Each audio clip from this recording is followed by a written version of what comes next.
حضرت حسن مجتبی کو زہر دیا گیا، اتنا زہریلا اور خطرناک وہ زہر تھا کہ جب بھی آپ کے منہ سے خون آتا تو ساتھ ہی ساتھ جگر کے ٹکڑے نکل آتے۔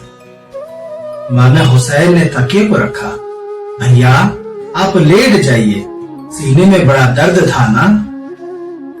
حضرت حسن نے فرمایا، نہیں بھائی، پہلے تشت کو چھپا دو، کہیں میری بہن اسے دیکھ نہ لے، اگر وہ دیکھے گی تو برداشت نہ کر سکے گی، اس میں میرے جگر کے ٹکڑے ہیں۔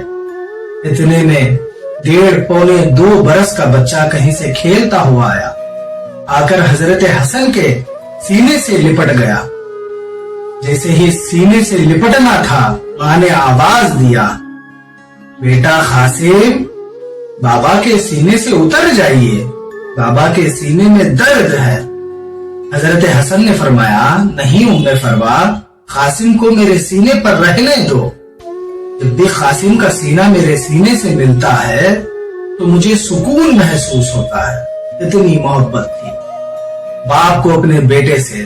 ہم شکل حسن حضرت حسن مجتبی کی تصویر تھے۔ کربلا کا میدان تھا، مولا حسین کا خیمہ تھا اور سارے آپ کے چاہنے والے موجود تھے۔ مولا حسین سارے شہیدوں کی فہرست پڑھنے لگے، شہداء کے فہرست پڑھنے لگے۔ جانتے ہیں پہلا نام کس سے شروع کیا؟ عباس، کل آپ شہید ہو جائیں گے۔ علی اکبر، آپ بھی شہید ہو جائیں گے۔ اون محمد ابھی فہرست پڑھ ہی رہے تھے تو حضرت قاسم کے آنکھوں میں آنسو نکل پڑے، آپ اٹھ کر کھڑے ہو گئے۔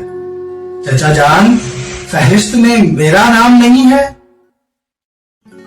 امام حسین نے سوال پوچھا، قاسم کیف موت عندک، موت تمہارے نزدیک کیا ہے؟ تو آپ نے بڑا خوبصورت جواب دیا۔ آپ نے فرمایا، چچا جان، اگر آپ پر قربان ہونے کا نام موت ہے تو احل من الاصل، تو شہد سے میٹھی ہے۔ تو امام حسین نے فرمایا، قاسم صرف آپ کا نہیں، علی اصغر کا بھی فہرست میں نام ہے۔